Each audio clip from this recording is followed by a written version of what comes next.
ਸਤਿ ਸ਼੍ਰੀ ਅਕਾਲ ਜੀ। News Asia Punjabi ਦੇਖ ਰਹੇ ਹੋ ਤੁਸੀਂ ਤੇ ਮੈਂ ਹਾਂ ਕੁਲਵੰਤ ਸਿੰਘ। ਮੇਰੇ ਨਾਲ ਡਾਕਟਰ ਸੱਜਲਾ ਜੋਸ਼ੀ। ਇੱਕ ਵਾਰ ਫੇਰ ਅਸੀਂ ਇੱਕ ਅੱਛੀ ਵਿਚਾਰ ਚਰਚਾ ਲੈ ਕੇ ਤੁਹਾਡੇ ਰੂਬਰੂ ਹੋਏ ਹਾਂ, ਜਿਸ ਦੇ ਬਾਰੇ ਜਦੋਂ ਤੁਸੀਂ ਵਿਚਾਰ ਚਰਚਾ ਨੂੰ ਪੂਰਾ ਸੁਣੋਗੇ ਤਾਂ ਬਹੁਤ ਸਾਰੀਆਂ ਚੀਜ਼ਾਂ ਤੁਹਾਡੇ ਸਾਹਮਣੇ ਕਲੀਅਰ ਹੋਣਗੀਆਂ। ਬਹੁਤ ਸਾਰੇ ਅਜਿਹੇ ਭੇਦ ਖੁੱਲਣਗੇ ਜਿਹੜੇ ਕਿ ਸ਼ਾਇਦ ਅੱਜ ਤੱਕ ਤੁਸੀਂ ਪਹਿਲਾਂ ਨਾ ਸੁਣੇ ਹੋਣ। ਅਸੀਂ ਅੱਜ ਗੱਲ ਕਰਾਂਗੇ ਕੈਂਸਰ ਦੀ। ਕੈਂਸਰ ਇੱਕ ਅਜਿਹਾ ਰੋਗ ਹੈ ਜਿਸ ਦੇ ਬਾਰੇ ਜੇਕਰ ਆਪਾਂ ਪਿੰਡਾਂ ਦੇ ਵਿੱਚ, ਦਿਹਾਤ ਦੇ ਵਿੱਚ ਅਗਰ ਗੱਲ ਕਰੀਏ ਤਾਂ ਉਸ ਰੋਗ ਦੀ ਗੱਲ ਕਰਨਾ ਵੀ ਉਹ ਡਰਦੇ ਨੇ, ਰੋਗ ਦਾ ਨਾਮ ਲੈਣ ਤੋਂ ਵੀ ਉਹ ਕਤਰਾਉਂਦੇ ਨੇ ਵੀ ਇਸ ਰੋਗ ਦਾ ਨਾਮ ਵੀ ਨਹੀਂ ਲੈਣਾ। ਤੇ ਜਦੋਂ ਕਿਸੇ ਬੰਦੇ ਨੂੰ ਕੈਂਸਰ ਹੋ ਜਾਂਦਾ ਹੈ, ਤਾਂ ਫਿਰ ਉਸ ਦੇ ਬਾਰੇ ਇੱਕ ਪੱਕੀ ਧਾਰਨਾ ਬਣ ਜਾਂਦੀ ਵੀ ਇਹ ਬੰਦਾ ਹੁਣ ਮਰ ਜਾਏਗਾ, ਹੁਣ ਇਹ ਬੰਦੇ ਨੇ ਚਲਾ ਜਾਣਾ ਧਰਤੀ। ਪਰ ਇਹਦੇ ਵਿੱਚ ਕਿੰਨੀ ਕੁ ਸੱਚਾਈ ਹੈ? ਜਿਹੜੀ ਇਹ ਧਾਰਨਾਵਾਂ ਬਣੀਆਂ ਹੋਈਆਂ ਨੇ, ਬਹੁਤ ਪੁਰਾਣੀਆਂ ਬਣੀਆਂ ਹੋਈਆਂ, ਸਦੀਆਂ ਤੋਂ ਬਣੀਆਂ ਹੋਈਆਂ ਨੇ। ਕੀ ਸਦੀਆਂ ਪੁਰਾਣੀਆਂ ਜਿਹੜੀਆਂ ਧਾਰਨਾਵਾਂ ਨੇ, ਉਸ ਨੂੰ ਆਯੁਰਵੇਦ ਅੱਜ ਤੱਕ ਨਹੀਂ ਤੋੜ ਪਾਇਆ? ਕੀ ਆਯੁਰਵੇਦ ਦੇ ਵਿੱਚ ਇਸ ਦਾ ਕੋਈ ਇਲਾਜ ਨਹੀਂ ਸੀ, ਜਿਹੜਾ ਕਿ ਇਹ ਧਾਰਨਾਵਾਂ ਬਣ ਗਈਆਂ ਕਿ ਇਸ ਨੂੰ ਬਚਾਇਆ ਹੀ ਨਹੀਂ ਜਾ ਸਕਦਾ ਕੈਂਸਰ ਵਾਲੇ ਪੇਸ਼ੈਂਟ ਨੂੰ, ਤਾਂ ਹੀ ਇਹ ਧਾਰਨਾਵਾਂ ਬਣੀਆਂ ਨੇ ਵੀ ਹੁਣ ਇਹ ਬੰਦਾ ਬਚ ਨਹੀਂ ਸਕਦਾ? ਕਿਉਂਕਿ ਐਲੋਪੈਥੀ ਦੀ ਅਗਰ ਗੱਲ ਕਰੀਏ ਤਾਂ ਐਲੋਪੈਥੀ ਸਿਰਫ 200 ਸਾਲ ਪੁਰਾਣੀ, ਅਗਰ ਆਪਾਂ ਜੀ ਗੱਲ ਜ਼ਿਆਦਾ ਕਰੀਏ ਤਾਂ ਜ਼ਿਆਦਾ ਪੁਰਾਣੀ ਨਹੀਂ ਹੈ।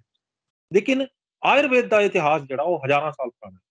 ਤਾਂ ਕੀ ਆਯੁਰਵੇਦ ਦੇ ਵਿੱਚ ਕੈਂਸਰ ਦਾ ਇਲਾਜ ਨਹੀਂ ਸੀਗਾ, ਜਾਂ ਕੈਂਸਰ ਦਾ ਇਲਾਜ ਕਰ ਹੀ ਨਹੀਂ ਪਾਉਂਦੇ, ਜਿਹੜੇ ਕਿ ਇੰਨਾ ਡਰ ਬਣ ਗਿਆ ਲੋਕਾਂ ਦੇ ਮਨਾਂ ਦੇ ਵਿੱਚ ਕਿ कैंसर का नाम लेना भी डरते ने भी कैंसर वाला बंदा तो हुण मर जाएगा। डॉक्टर साहब, आपका न्यूज़ एशिया पंजाबी पे बहुत-बहुत स्वागत है जी। नमस्ते।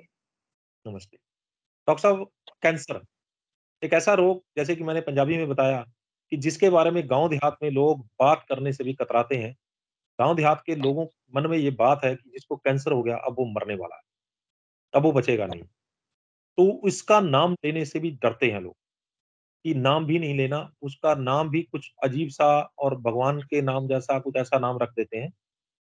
तो क्या इतना डर है कि कैंसर को, जिसको कैंसर होगा वो मर ही जाएगा? क्या आयुर्वेद इसका इलाज अभी तक सही तरीके से नहीं कर पाया कि लोग जो हैं वो उसके मनों में डर उठ जाए? क्योंकि एलोपैथी जो है वो इतनी पुरानी पैथी नहीं है, लेकिन आयुर्वेद जो है वो हज़ारों साल पुरानी पैथी।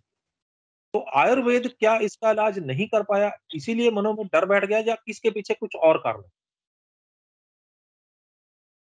डर बैठने का मुख्यतः कारण ये है कि लोगों को पता है कि कैंसर ये नाम सुनने के बाद में ये व्यक्ति के कुछ घंटे, कुछ साल ही बाकी है।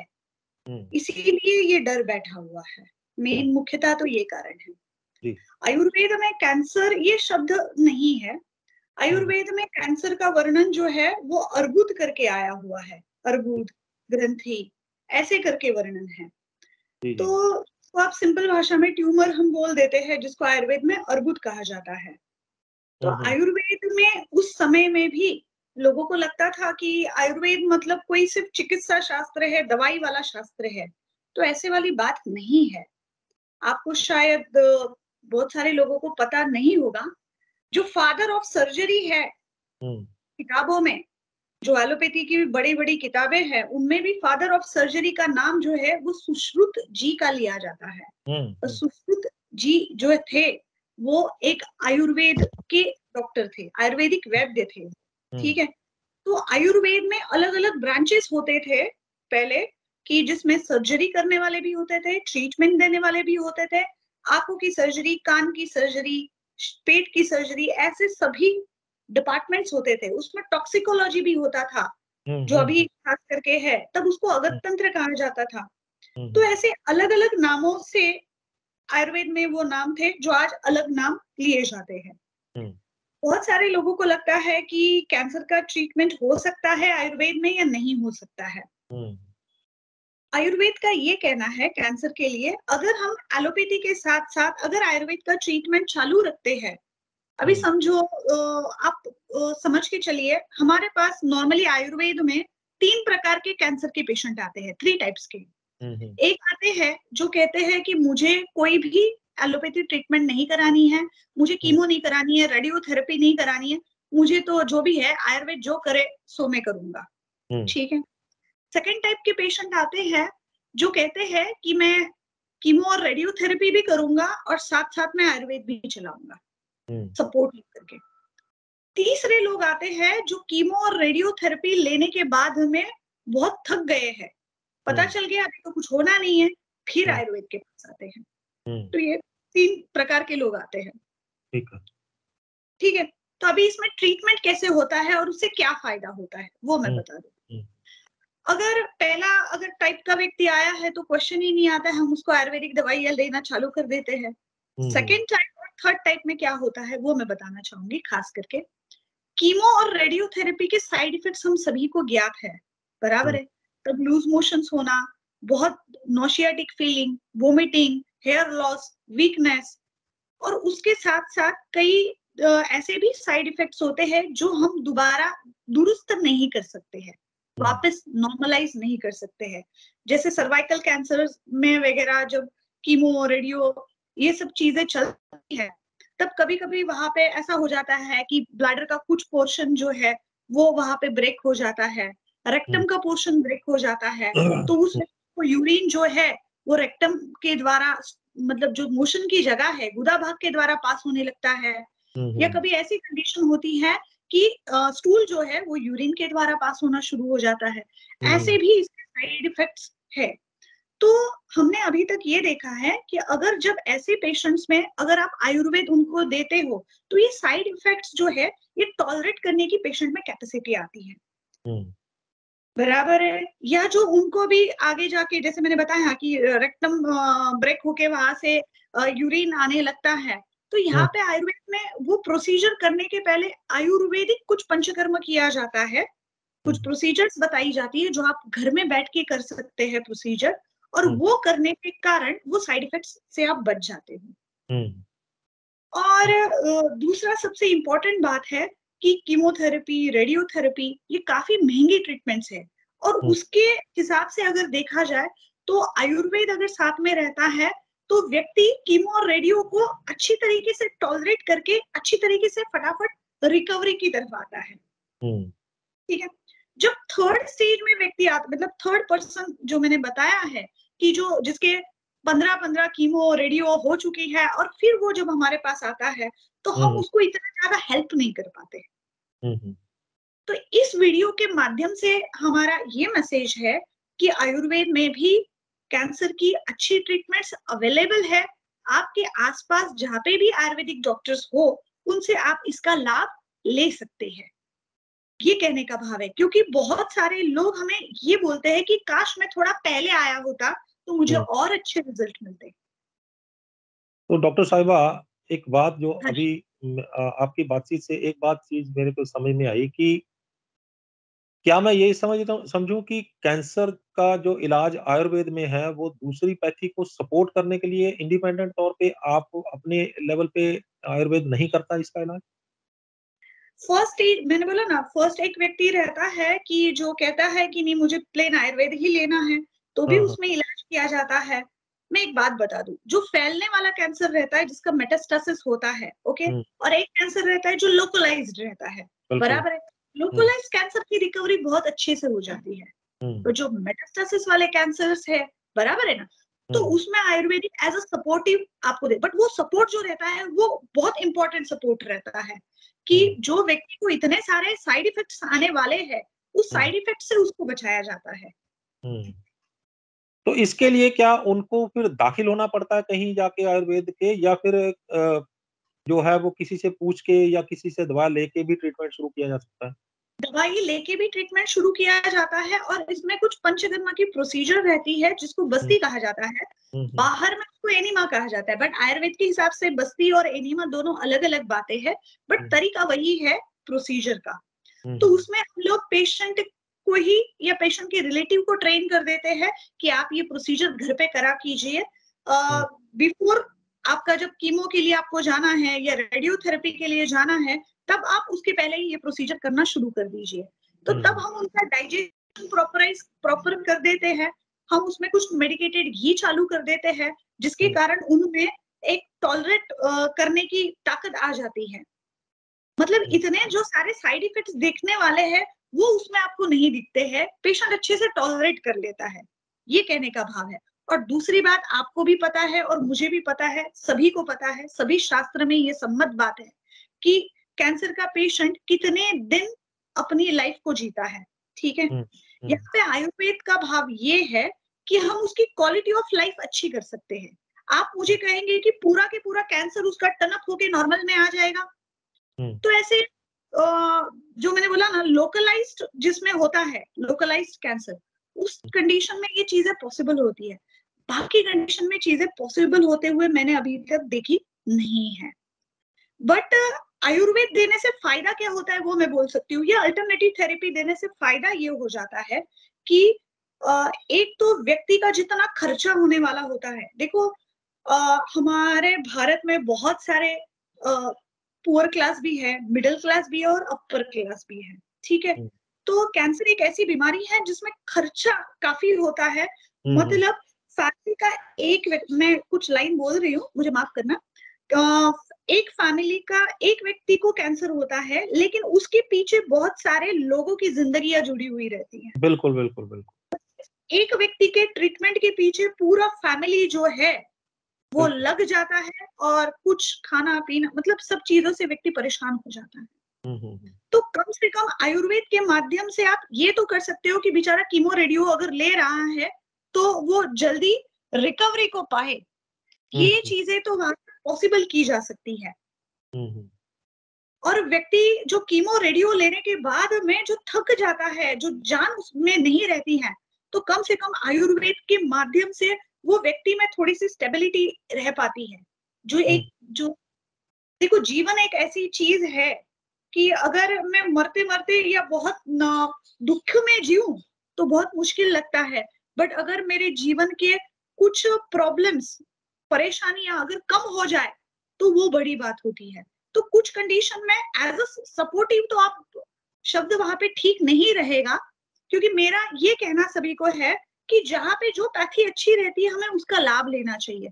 अगर हम सभी लोग साथ में चलते हैं ना तो पेशेंट को हम और अच्छे से ट्रीट कर पाते हैं। कुछ कुछ ऑन्कोलॉजिस्ट ऐसे हैं जो आयुर्वेद की ये बातों को जानते हैं और वो अलाउ भी कर देते हैं पेशेंट्स को भी कि नहीं, आप इसके साथ ले लो तो आपको और अच्छा बढ़िया रिजल्ट मिलेंगे। हाँ जी। तो आयुर्वेद में अभी आपने बताया कि कुछ पंचकर्मा के कुछ हैं स्टेप्स हैं जिनके बस्ती बोलते हैं, और उन उसमें जो है वो कैंसर के पेशेंट्स को वो उसका बहुत ज्यादा लाभ मिलता है कीमो और रेडियोथेरेपी में। तो क्या अलग-अलग पार्ट्स के कैंसर को एक ही तरह का पंचकर्मा होता है, या फिर जो है वो उसमें पंचकर्मा भी जो है वो अलग-अलग तरीके से दिया जाता है? पंचकर्मा में मोस्टली ऐसे केसेस में बस्ती का ही प्रयोग ज्यादा से ज्यादा किया जाता है, और कभी-कभी कुछ-कुछ केसेस में नस्य का प्रयोग किया जाता है। बाकी पंचकर्मा के बाकी जो पार्ट्स है वो यूज नहीं करे जाते हैं। और मतलब हमारे यहाँ पे ऐसा है, हम कुछ-कुछ प्रोसीजर्स जो ऐसे है, छोटे प्रोसीजर, वो पेशेंट को ट्रेन कर देते हैं, जो पेशेंट का जो खर्चा होने वाला है वो थोड़ा सा बच जाए। क्योंकि ऐसे पेशेंट्स को जब भी वो कीमो के लिए जाएगा तो उसके पहले लगभग 8 दिन से उसका जो ट्रीटमेंट एक पार्ट है वो चालू हो जाएगा। मेडिसिन तो वो लगातार लेता रहेगा, लेकिन पंचकर्मा का पार्ट उसके पहले से शुरू हो जाता है। इसलिए हम लोग रिलेटिव को या पेशेंट को ट्रेन कर देते हैं वो चीजें करने के लिए। अभी आपका ये एक सवाल रहेगा कि ये काम कैसे करता है। वही। यस, आयुर्वेद का ये कंसेप्ट है इसके पीछे कि जब भी कीमोथेरेपी लो या रेडियोथेरेपी लो, है क्या, अग्नि है। हम इसको पंचभौतिक भाषा में समझेंगे, ठीक है। जैसे पृथ्वी, जल, तेज, वायु, आकाश, ये 5 महाभूतें होती हैं, ठीक है। तो आयुर्वेद के हिसाब से जो विभाजन करने का काम है, 1 से 2 बनाना, 2 से 4 बनाना, 6 बनाना, ये जो काम है वायु का काम है, ये जो वर्क है। और जो कैंसर के में होता क्या है कि सेल्स जो है वो फास्टली डिवाइड होना शुरू हो जाता है। और वात की सबसे बढ़िया ट्रीटमेंट जो मानी गई है आयुर्वेद में है वो है बस्ती की। तो इसीलिए ऐसे पेशेंट में बस्ती कराई जाती है कि जो नंबर ऑफ सेल्स का जो बढ़ने का स्पीड अप है वो थोड़ा सा हम उसको कंट्रोल में करें। एक ये पॉइंट रहता है। दूसरा पॉइंट रहता है कि कीमोथेरेपी और रेडियोथेरेपी ये जो है ये अग्नि प्रधान चिकित्साएं है। मतलब वहां पे अग्नि जो है वो ज्यादा क्वांटिटी में यूज की जाती है, बराबर है। तो उस अग्नि को मतलब यहाँ पे आयुर्वेद उसको पकड़ता है कि पित्त भाव जो है वो शरीर का बढ़ जाता है, तो पित्त को कम करने वाली शीतल चिकित्साओं का प्रयोग यहाँ पे किया जाता है। जो ठंडी चिकित्साएं हैं। कई लोगों को ऐसा लगता है कि आयुर्वेद में सिर्फ गर्म वाली ही मेडिसिन है, तो ऐसे वाला बात है नहीं है। गर्म वाली भी मेडिसिन है और शीतल भी मेडिसिन है। जैसे आपने चंदन पता है आपको, कुशीर पता है, खस जो है, तो ये चीजें हैं जो हमें पता है नॉर्मली। तो उसी प्रकार से आयुर्वेदिक वैद्य उसमें देखता है कि इसमें कौन सी प्रकार की मेडिसिन यूज करनी है। नॉर्मली अगर आप मुझे बोलेंगे कि हमें इसमें क्या करना चाहिए, घर में बैठे हम इसमें क्या लाभ ले सकते हैं, ठीक है, तो नॉर्मली हम देखते हैं कि जितने भी ट्रीटमेंट्स इनको दिए जाते हैं वो सारे बॉडी को पतला करने वाले दिए जाते हैं। उसका रीजन इसके पीछे का ये है कि हमें मतलब लगता है ऐसा कि जो कैंसर के सेल्स जो रहते हैं वो शरीर का अधिकतर भोजन जो है वो वही खा लेते हैं और वो बढ़ना शुरू करते हैं, करेक्ट है। तो इसीलिए अगर वो भोजन हम उनको कम प्रोवाइड कराएंगे तो उसका साइज श्रिंक हो जाएगा। बट उसमें होता क्या है पता है, ट्यूमर का साइज तो श्रिंक हो जाता है, बट जो आपकी हेल्दी टिश्यूज है, सेल्स है, उनका साइज भी तो श्रिंक हो रहा है यहाँ पे। तो इसीलिए आयुर्वेद में इसमें रसायन चिकित्सा का उपयोग किया जाता है, जो बैलेंस करने के लिए रहता है कि इनको सिर्फ कर्षण करने वाली चिकित्सा या पतला बनाने वाली सिर्फ चिकित्सा नहीं देनी है, तो इनको बीमारी को टॉलरेट करने वाली चिकित्सा भी देनी है, जो इनको शरीर में एनर्जी दे सके, बल दे सके। ये पीछे का उसका कंसेप्ट है आयुर्वेद का। डॉक्टर साहबा, एक चीज जो एलोपैथी के डॉक्टर भी बोलते हैं, एक चीज जो नेचुरोपैथी के डॉक्टर्स भी बोलते हैं, जिनके साथ बड़े सीनियर डॉक्टर्स के साथ मैंने इंटरव्यूज की है, कैंसर सेल की खुराक जो है वो जो हमारे बॉडी का ग्लूकोज जो बनता है उससे मिलती है, कैंसर को उसी से खुराक मिलती है। अगर पेट स्कैन भी किया जाता है तो वहां भी देखा जाता है कि ग्लूकोज जो है वो कौन से सेल वो तेजी से भाग के उसको ले रहे हैं। सही है। तो अब ग्लूकोज जो है वो कन्वर्ट होता है कार्बोहाइड्रेट से। जो कार्बोहाइड्रेट्स हम खा रहे हैं वही जाके अंदर पर ग्लूकोज में कन्वर्ट होता है, तो वही जाके अंदर जाके खुराक बनता है सेल। तो वही जो है वो ले रहे हैं, सेल जो ले रहे हैं, कैंसर सेल भी ले रहे हैं। बराबर। अब बॉडी जो है वो दो तरह की एनर्जी के ऊपर चलती है, एक चलती है कार्बोहाइड्रेट के ऊपर, एक चलती है फैट के ऊपर। फैट के ऊपर चलती है, ठीक है, दो तरह की। अगर हम कार्बोहाइड्रेट्स बंद करते हैं और बॉडी को फैट के ऊपर लगा देते हैं, तो भी क्या कैंसर के ऊपर कोई फर्क पड़ेगा या नहीं पड़ेगा? आपको अभी थोड़ी देर पहले मैंने आपको एक चीज बताई थी यहाँ पे कि जब कीमो और रेडियो चलने वाला रहता है तो उसके पहले हम लोग देसी घी, गाय का देसी घी, मेडिकेटेड घी खिलाते हैं पेशेंट को। मैंने जस्ट आपको अभी थोड़ी देर पहले ही बताया था। तो जो घी है वो क्या है, वो फैट है। फैट है। और दूसरी आयुर्वेद में घी जो है, घी का स्थान बहुत ऊंचा है आयुर्वेद में, बिल्कुल ऊंचा, बहुत ऊंचा स्थान है। मतलब घी जो है वो अमृत तुल्य है। घी जो है वो शरीर में ऐसा कोई अंग नहीं है कि जहाँ पे रिजुनेशन का वर्क अगर करना हो तो वो घी से संभव है। वही क्योंकि तो है ना, आप एक तो साइंस के अकॉर्डिंगली भी आप सोच लीजिए, सेल्स का मेजर पार्ट क्या है, 60 to 70 पार्ट लिपिड है, बराबर है ना। और घी में भी क्या है, लिपिड्स है, लिपिड है, बिल्कुल लिपिड्स है। तो इसलिए आयुर्वेद में मोस्ट ऑफ बीमारियों में मेडिकेटेड घी जो रहते हैं उसका प्रयोग किया जाता है, और जो कैंसर के पेशेंट्स में भी हम करते हैं प्रयोग उसका। अभी आते हैं, आपने जो बात बताई कि फैट का तो हम प्रयोग कर ही सकते हैं, उसमें कोई दिक्कत नहीं है। अभी आते हैं कि क्या खा सकते हैं इन चीजों पे। तो आयुर्वेद का कहना है कि ऐसी चीजों में हम लोग मिल्क प्रोडक्ट्स जो रहते हैं वो खाने के लिए मना करते हैं, घी के अलावा। घी हम खाने के लिए छुट्टी देते हैं पेशेंट्स को, देसी घी खाने की छुट्टी देते हैं।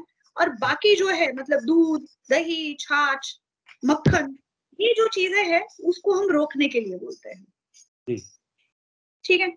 और जो बहुत ज्यादा शरीर में गर्मी करती है चीजें, मतलब आप पकड़ के चल सकते हैं लाल मिर्च जो है, जो मोस्टली यूज होती है, या हरी मिर्च जो है वो भी तो गर्म चीजें, या काली मिर्ची है, तो ये चीजें गरम मसाले जो होंगे, जो तीखी कोई भी चीज होगी, वो कोई भी चीज, या तला हुआ जो चीज है, यस, नॉनवेज उसमें आता है। तो ये सब चीजें जो है वो आयुर्वेद हम मना करते हैं कि ये चीजों का ग्रहण आप नहीं करेंगे, जिसमें फास्ट फूड भी है, पैकिंग फूड भी है, बिल्कुल तो सभी को अवॉइड करने के लिए बोलते हैं। अभी खाए क्या, ये सवाल रहेगा। तो इसमें खाने के लिए आइटम्स ये रहते हैं जो अपनी नॉर्मल सब्जियां है, जैसे लौकी, पेठा, टिंडा, गिलका, तुरई, ये सब्जियां हम बोलते हैं लेने के लिए। इसके साथ-साथ आयुर्वेद में अभी सभी लोग उसको मिलेट्स करके जानते हैं। आयुर्वेद में वो शूद्र धान्य के अंदर उनका वर्णन आया हुआ है। शूद्र धान्य ऐसे होते हैं जो आप सेवन करने के बाद में धीरे-धीरे आपके शरीर में एनर्जी देते हैं, फास्ट एनर्जी नहीं देते हैं। इसीलिए उनको आयुर्वेद में शूद्र धान्य कहा जाता है। तो आप मिलेट्स ले सकते हैं। मिलेट्स के साथ अभी आजकल हम देखते हैं कि 5 प्रकार के मिलेट्स का सबसे ज़्यादा वर्णन हमें मिलता है नेट पे वगैरह। तो हम सिर्फ वो 5 ही खाएँ क्या? तो नहीं, आप उसके साथ-साथ बाकी जो बाजरा है, जौ को बार्ली कहा जाता है, तो वो भी आप ले सकते हैं। ज्वार है, मकई है, ज्वार है, तो ये चीज़ें भी आप खाई जा सकती हैं। इनके दलिया भी अच्छे बनते हैं, इनमें अच्छी क्वांटिटी में आप सब्जियाँ डाल के इनके दलिया भी खा सकते हैं। लेकिन मैं बट आपको सिर्फ माफ़ करना, मैं आपको यहाँ पर रोकूँगा। जो मिलेट्स का जो कार्बोहाइड्रेट्स है, अब बात हाँ, फिर वही आती है कि कैंसर सेल की खुराक जो है वो ग्लूकोज़ है हुँ, और बॉडी के अंदर जब जो हम अनाज कोई भी खा रहे हैं वो कार्बोहाइड्रेट्स है उसमें और वो कार्बोहाइड्रेट्स अंदर जाके कन्वर्ट होंगे ग्लूकोज़ में। मेरी बात पूरी कंप्लीट होने दीजिए। हाँ, अब जो आप दूसरे अनाज बोल रहे हैं, वो कोई भी जी, हो, बाजरा हो, मकई हो, ज्वार हो, जौ हो, है ना? रागी हो, ऐसे कोई भी क्विनोआ हो, ये सभी जो है अनाज ऐसे हैं, जो अंदर जाते ही जो है वो ग्लूकोज़ में कन्वर्ट होते हैं और जो एकदम से शुगर की पीक पहुँचती है और कैंसर सेल को खुराक पहुँच जाती है। हुँ, जहाँ तक हुँ, डॉक्टर खादरवली की रिसर्च है, वो है मिलेट्स जो है, मिलेट्स में जो कार्बोहाइड्रेट्स हैं, वो स्पाइरल के साथ वो चिपके हुए हैं। हुँ, जैसे-जैसे वो हजम होता है, स्पाइरल से वो खुलता चला जाता है और धीरे-धीरे हाँ, जो है वो कार्बोहाइड्रेट्स रिलीज़ होते हैं और धीरे-धीरे वो जाके अंदर ग्लूकोज़ में कन्वर्ट होते हैं। बराबर है। तो कैंसर पेशेंट को मिलेट्स ज़्यादा प्रभावी रहेंगे। मिलेट्स ज़्यादा प्रभावी रहेंगे, बट मुझे एक बात बताइए, एक हुँ, सिंपल इसके साथ भी मैं एक बात कहना चाहूँगी। हुँ, आयुर्वेद में ये जो 5 मिलेट्स जो आए हैं, हुँ, जो अभी जो खादरवली जी के हैं, तो वो हुँ, उसका वर्णन आया है, वो शरीर का कफ और पित्त और मेद भाव कम करते हैं, बिल्कुल। बराबर है? तो हुँ, अगर सिर्फ और सिर्फ मिलेट्स ही लेते जाएँगे, तो हुँ, व्यक्ति कालांतर से थोड़े दिनों के बाद में ऐसे पतला-पतला होने लगेगा। बिल्कुल। अभी मुझे एक बात बताइए, जीवित रहने के लिए ये बात पक्की बात है कि हमें ट्यूमर को बढ़ने नहीं देना है, हुँ, बट हुँ, हमें हमारा शरीर नॉर्मलाइज़ भी तो रखना है, हुँ, या हुँ, वो नहीं रखना है। तो हुँ। इसके लिए बीच का कोई मार्ग हमें लेना पड़ता है। उसके साथ अगर हम फैट इस ले सकते हैं, उसके साथ हम हाँ, फैट ले सकते वही इसलिए तो मैं बोल रही हूँ, देसी गाय का घी जो है वो आप ले हैं। सकते हैं। अभी आप हुँ, मुझे पूछोगे इसका कोई ऑप्शन है क्या? तो मैं हुँ, कहूँगी इसका कोई ऑप्शन अभी तक आयुर्वेद ने नहीं ढूँढा है और हुँ, अभी लोगों ने भी नहीं ढूँढा है। हुँ, बट मैं एक थोड़ा नेगेटिव बात बोलना चाहती हूँ। हुँ। क्या आपके पास आप लौकी खाते हैं, पेठा खाते हैं, अभी उसमें भी हार्मोन्स के इंजेक्शंस लग रहे हैं। क्या आपको बिल्कुल पता लग है रहे हैं। लगे या नहीं लगे? तो हम उसके हर एक चीज़ को क्या रिसर्च करके चेक करेंगे अभी? नहीं, नहीं, बिल्कुल नहीं, पॉसिबल नहीं है। नहीं है। और मैं आपको एक बात बता दूँ, दूध दूध, दही, छाछ, मक्खन और घी इनके सभी के गुण अलग-अलग है। हुँ, बिल्कुल, जिस क्वालिटी का दूध है, उसी क्वालिटी का घी नहीं है। नहीं है, दोनों के बिल्कुल। क्वालिटीज़ में दिन-रात का अंतर है। दूध बाय जो प्रोडक्ट है, है। आपको भाव दूध बढ़ाएगा। घी घी जो है वो बाय प्रोडक्ट है। छाछ जो है वो बाय प्रोडक्ट है दूध का। दूध अपने आप में अलग चीज़ है। अपने आप में वो अलग चीज़ है और घी जो बनती है वो बहुत सारे संस्कारों के साथ बनती है। देखिए दूध का पहले दही जमेगा, दही के बाद उसका मक्खन निकलेगा, उसमें घोटा जाएगा उसको, मतलब हुँ, उसमें एनर्जी डाली जाएगी, बराबर है? तो घोटने के कारण मक्खन बनेगा, मक्खन को आप गैस पे रखोगे, वो पिघलेगा और उसके बाद घी बनने वाला है। तो बिल्कुल। आप बोलोगे कि अ, वो जो दूध है वो कहाँ का आया, क्या आया? मैं इस टॉपिक में जाना नहीं चाहती हूँ, बट मुझे सिर्फ इतना ही कहना है कि जो हम घी को इतने पीछे पड़े हैं कि घी बहुत खराब चीज़ है, तो मैं आपको इतना बोल दूँ कि घी बिल्कुल भी खराब चीज़ है नहीं है और आयुर्वेद में उसका स्थान जो है वो काफ़ी ऊँचा है और लोगों को वो फ़ायदेमंद रहा था, है और रहेगा। और आपका बिल्कुल कहना है ये जी अगर घी खाना नहीं है, तो हमें कल से सब्जियाँ भी नहीं खानी चाहिए। जितना हम गेहूँ के पीछे लगे हैं ना, उतना बाकी अनाजों के पीछे भी हमें लगना पड़ेगा और फिर हम क्या करेंगे? हम सारे खाना-पीना छोड़ देंगे? हम नहीं, ऐसे ही नहीं, बैठ मैं जाएँगे? देखो जब जहाँ तक बात हो रही है फैट की, तो फैट जो है वो सिर्फ़ देसी घी से ही नहीं मिल रहा, फैट जो है वो नारियल तेल से भी मिल रहा है, फैट जो है वो सेसमे ऑयल से भी मिल रहा है, फैट जो है वो मूँगफली के तेल से भी मिल रहा है ना? मिल रहा है इनमें से तो। नारियल से भी मिल रहा है, सिंगदाना जो रहता है वो भी आपको बिल्कुल, देता है, बिल्कुल। नॉर्मल तिल भी आप खा सकते हो, लेकिन हुँ, वो फैट और घी वाला फैट ये दोनों में अंतर है। हुँ, तेल और घी, जो अभी नारियल का तेल आपने बताया, तिल का तेल बताया, ना तेल की क्वालिटी और घी की क्वालिटी में काफ़ी अंतर है। हुँ, हुँ। घी एक ऐसी चीज़ है जो आपके शरीर के आयुर्वेद के हिसाब से 7 धातुएँ होती है, रस, रक्त, मांस, मेद, अस्थि, मज्जा, शुक्र। तो बिल्कुल। ये सातों धातुओं को पोषण देने का काम घी करता है, हुँ, जो काम आपका तेल नहीं करता है। हुँ, हुँ। तो ठीक उनके है। गुणों में अंतर है। भले आप कम क्वांटिटी में खाएँ, लेकिन खाएँ ज़रूर। अच्छा, मतलब हम हमारी जो हेल्थी डिस्कशन में से एक बात निकल के सामने आ रही है कि अगर हम मिलेट्स लेते भी हैं, तो मिलेट्स के अंदर देसी घी डाल के उसको खाया जाए, तो यस। बंदे का कैंसर को खुराक भी नहीं मिली उतनी और जो हुँ, हमारी बॉडी जो है वो रिड्यूस हो रही है, उसमें से सारा कुछ निकल रहा है, वो भी निकलने से बच जाएगा, हमारा शरीर जो है वो हेल्दी नज़र आने लगेगा। एम आई हेल्दी राइट? नज़र आए। हाँ। हाँ, हाँ, ठीक है। अगर हाँ, और भी इसमें एक बात आपको बता सकते हैं, अगर कोई व्यक्ति बहुत ही ओवरवेट है, तो हुँ, तब हुँ। वो घी का इस्तेमाल नहीं करे, लेकिन जब वो एकदम ही पतला होने लगे, तब तो उसको घी का इस्तेमाल करना मस्ट है। ठीक है। अब बात आती है कि कैंसर को रोकने के लिए, कैंसर का इलाज करने के लिए आयुर्वेद में बहुत सारी चीज़ें हैं। सबसे ऊपर मेरे यस, हिसाब से अगर हल्दी है, तो हल्दी का नाम हमें नहीं भूलना चाहिए। एंटी कैंसरस उसको सबसे बड़ी औषधि बोला गया है।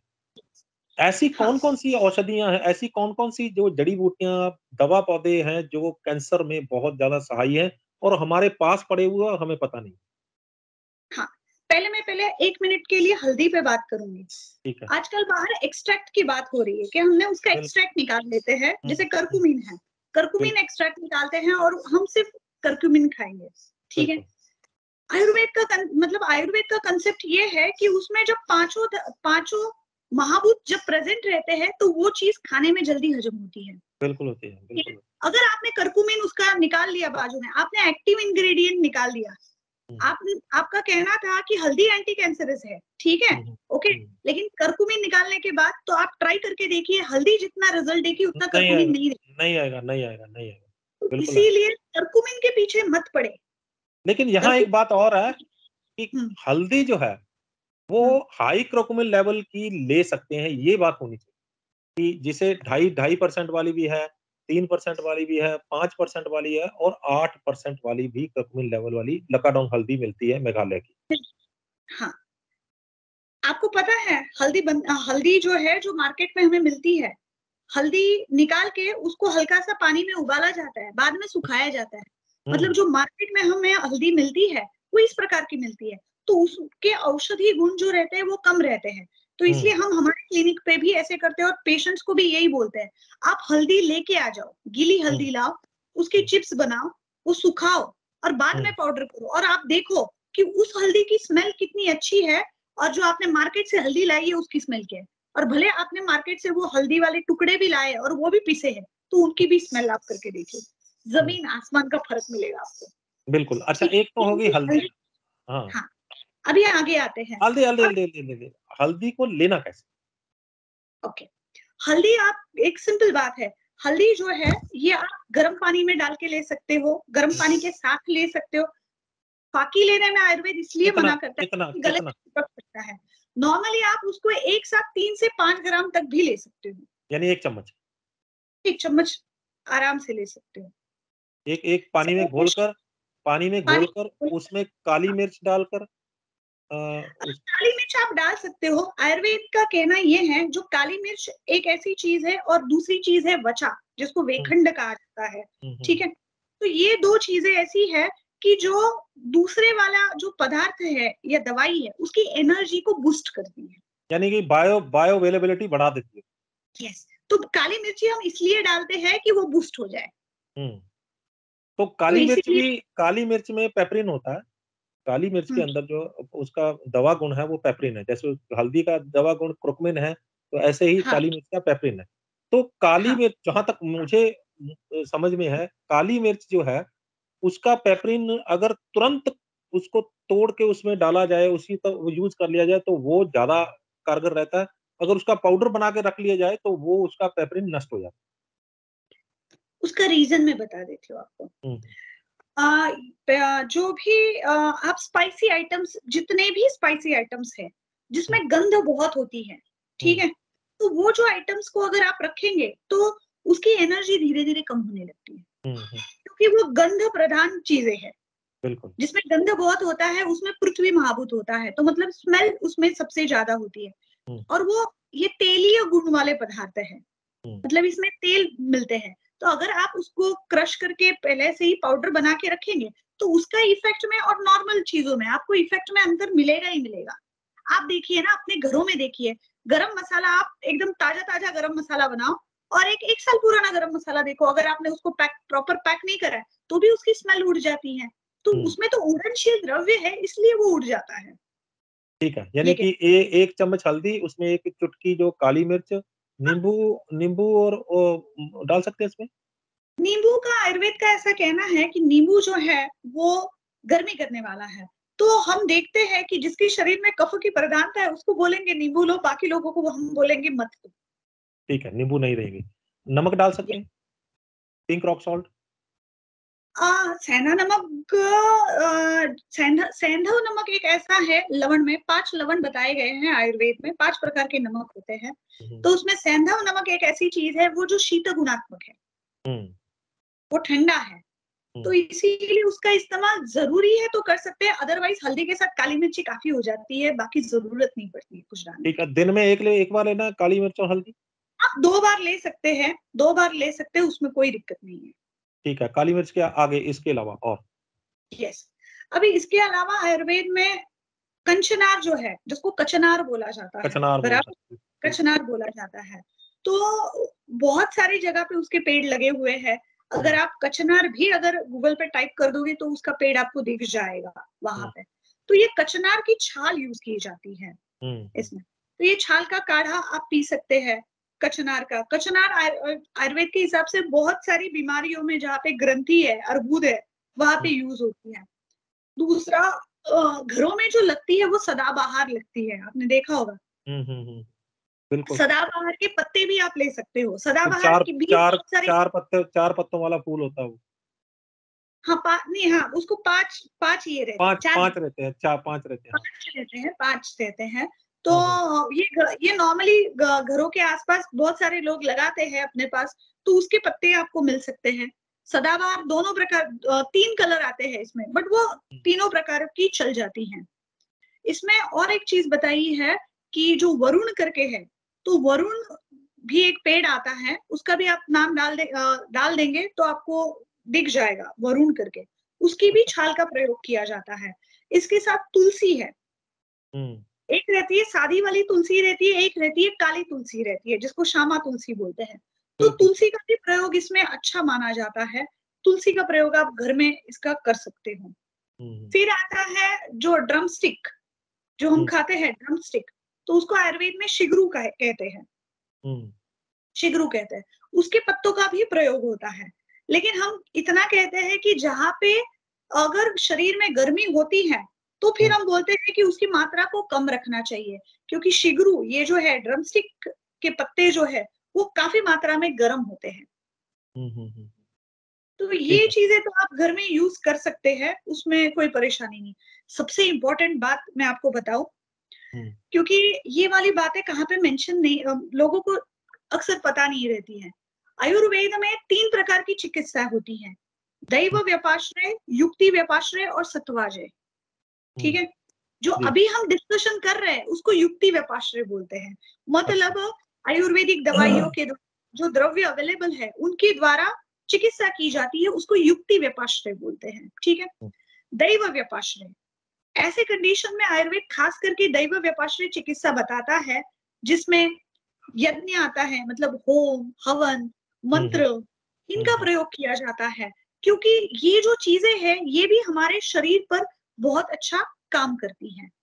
तो इसको हुँ, दैव व्यपाश्रय बोला जाता है। आजकल भी बहुत सारी चीज़ों पे रिसर्च भी हुई है कि ओम में कितनी एनर्जी है, ओम शरीर हुँ, पे कितना इफ़ेक्ट करता है। बिल्कुल, ठीक है? वाइब्रेशन थेरेपी का बोलते हैं, ओम से वाइब्रेशन वाइब्रेशन थेरेपी, वाइब्रेशन बिल्कुल। हुँ, वाइब्रेशन थेरेपी। जैसे महाराष्ट्र में एक मंत्र है जिसको विट्ठल, विट्ठल, विट्ठल हुँ, ऐसे बोलते हुँ, हैं। हुँ, हुँ, तो हुँ, ये बिल्कुल। शब्दों के जब उच्चारण होते हैं ना, तो हुँ, उस उच्चारण के कारण एक वाइब्रेशन क्रिएट होता है। बिल्कुल। अभी एक रिसर्च भी हुआ था कि वहाँ पे महाराष्ट्र में ये मंत्र के साथ-साथ कमर में हाथ रख के वो लोग डांस करते हैं, मतलब एक हुँ, भगवान की याद में। और हुँ, पाया गया है कि ऐसे करने से ये जो किडनी के भाग में प्रेशर देने से स्टोन भी निकलते हैं। हुँ, मतलब वाइब्रेशन थेरेपी जो रहती है वो इतनी काम करती है। तो ये हुँ, हो गई दैव आशु चिकित्सा। अभी आते हुँ, हैं सत्वाजय पे। सत्वाजय का मतलब रहते हैं मन की चिकित्सा। हुँ, मतलब आयुर्वेद का कहना है अगर आपका मन स्ट्रांग है तो हुँ, आपका शरीर जो रहेगा वो स्ट्रांग रहेगा। जी, मतलब आपके पास वो बीमारी को लड़ने की शक्ति रहेगी।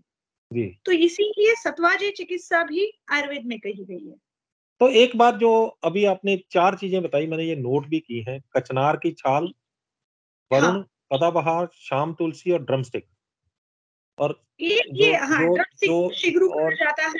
हाँ, हाँ, और ये हल्दी हो गई। रात को अब ही ये रहेगी। सभी चीज़ों को लेने का तरीका क्या है? अभी जो हल्दी है वो तो हमने पानी में गर्म पानी में घोल के उसमें काली मिर्च डाली और पी लिया। अब बात आ गई कचनार की छाल की, वरुण की, सदाबहार की, शाम तो तुलसी, आपको ड्रमस्टिक काढ़ा बना के उबालना पड़ेगा। तुलसी हाँ, तो आप चबा सकते हो। देखो हाँ, तुलसी चबा सकते हो और ड्रमस्टिक के पत्ते आप चबा सकते हो, वो ठीक है। पॉसिबल है।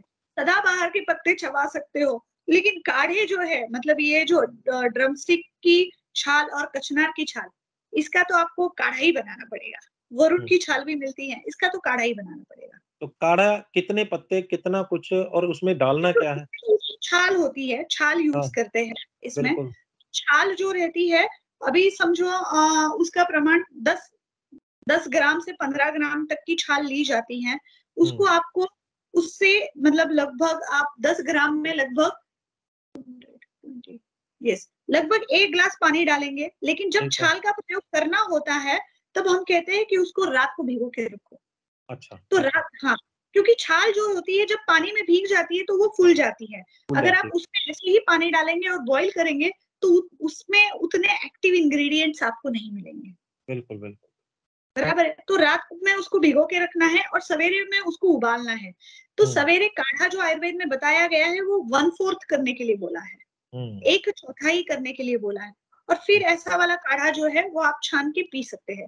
इसको सवेरे और रात भी पिया जा सकता है। खाली पेट पीते हैं तो उसके और अच्छे रिजल्ट्स मिलते हैं। तो तो इस प्रकार से आप कर ये सकते हैं। कैंसर के ऊपर कारगर रहते हैं? कैंसर के ऊपर हाँ, आयुर्वेद का वर्णन है और हमने देखा भी है। सिर्फ हम क्या करते हैं पता है? जैसे बहुत सारे लोगों को लगता है कि आयुर्वेद में मतलब जैसे स्पेसिफिक मेडिसिन्स नहीं है, वो पूरे शरीर पे काम करेगी, टारगेट स्पेसिफिक नहीं है। तो हुँ, हुँ, ऐसा नहीं है, आयुर्वेद में टारगेट स्पेसिफिक मेडिसिन्स अवेलेबल है। तो हम क्या करते हैं, जैसे अभी मैंने आपको कचनार बताया, तो ये तो एक कॉमन मेडिसिन्स है, वो हम सब जगह पे यूज़ करते हैं। बट ठीक है। जैसे अलग-अलग जगह पे प्रयोग करने के लिए अलग-अलग मेडिसिन्स है।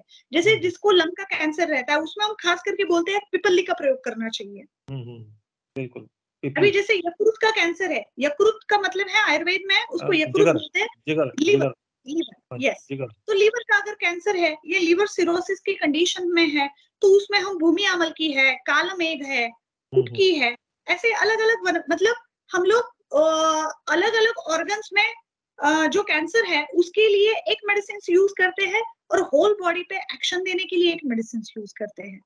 इस प्रकार से आप समझ सकते हो इन बातों को। अच्छा, अभी जो इम्पोर्टेंट बात है, जो सबसे हाँ इम्पोर्टेंट जी। बात, साल हुँ, 2016 में एक जो है वो अवार्ड दिया गया था जो नोबेल पुरस्कार मिला था कि फास्टिंग किल्स कैंसर।